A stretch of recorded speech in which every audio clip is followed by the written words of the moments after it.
Welcome back, my dear friends, to my channel Bookish Buddies Club. In today's video, we dive further into Paulo Coelho's globally acclaimed novel, The Alchemist. In the last part, Santiago received some important tips from old man Melchizedek to pursue his dream and how to handle difficult situations. In this episode, Santiago reaches a city called Tangier in Africa. Melchizedek, old man, watching him from afar. He hopes for Santiago's success. He also reflects on his role in guiding those who pursue their personal legends. Now, Santiago starts to face the real challenges of his journey. He is in a city vastly different from what he has known. He is struck by the cultural differences, feeling out of place and alone, especially since he doesn't speak Arabic.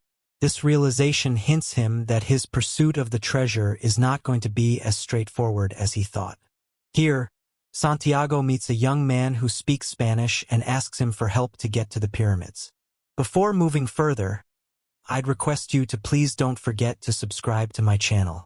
Please also don't forget to like and share my videos. Your support is invaluable to me. Let's continue now. Trusting this young Spanish man, Santiago reveals him his money. Then they plan to buy camels for their journey to the pyramid. However, Santiago gets distracted for a moment by a beautiful sword at a market. By the time he turns around, he finds that the young man has disappeared with his money. He realizes that his new friend is a thief who disappears with all his money in the busy market of Tangier. Feeling betrayed and alone, Santiago reflects on his situation. He went from being a shepherd in familiar surroundings to a stranger in a strange land, with no money and no flock. He experiences a moment of despair and self-pity, thinking about how drastically his life has changed in just one day. But then he remembered the two stones, Urim and Thummim, given to him by Melchizedek. He remembers the old king's words about omens and decides to use the stones for guidance. He asks the stones if Melchizedek's blessing is still with him and if he will find his treasure. As he reaches for the stones, they fall through a hole in the pouch. This made Santiago realize that he needs to start making his own decisions and interpreting omens in his own way. Santiago's mindset shifts from seeing himself as a victim to an adventurer in search of his treasure. This change in perspective renews his spirit and determination. He starts to embrace the challenges of his journey. Santiago understood that it wasn't just about reaching his destination, but also about the experiences and growth along the way. He embraced his new identity as an adventurer and was determined to continue his journey with renewed energy and positivity. Next morning, Santiago wakes up in the marketplace of Tangier, determined to continue his journey despite the loss of his money.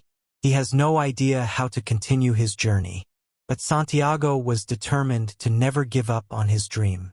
He helps a candy seller set up his stall and, in doing so, realizes that despite the language barrier, there's a universal language that can be understood without words. This gave him hope and reinforced his belief in following the omens.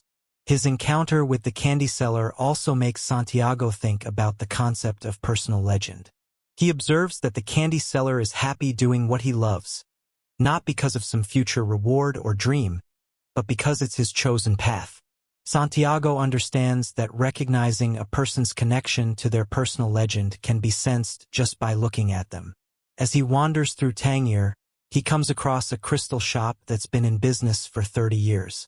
The shop is struggling with very few customers due to its location. The crystal merchant had given up on his dreams and aspirations long ago.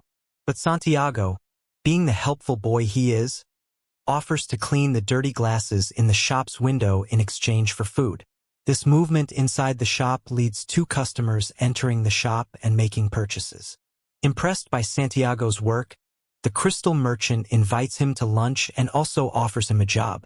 Santiago accepts the offer, but only for a day, as he needs to gather enough money to continue his journey to Egypt. However, the merchant explains that even a year's worth of work wouldn't cover the cost of the journey through the desert to Egypt. Feeling hopeless and overwhelmed, Santiago momentarily wishes for an end to everything. But then, he decides to work for the crystal merchant, not to pursue his dream of reaching the pyramids, but rather to earn enough money to return home and buy more sheep. With this episode, we conclude first part of the book. We saw how Santiago never gave up when faced with tough situations. He learned new things and kept moving forward, even when things didn't go as planned. Working for the crystal merchant gave him a chance to rest and plan his next steps. So, dear friends, let Santiago's story inspire you to never give up on your own dreams. Remember that even in the face of adversity, you can always find a way to keep going and overcome any obstacles that come your way. But Santiago's journey is far from over. Stay tuned to see how he achieves his dream and overcomes many deadly obstacles he faces, and what lessons he learns during his journey. Until then, keep dreaming and working towards your own goals too.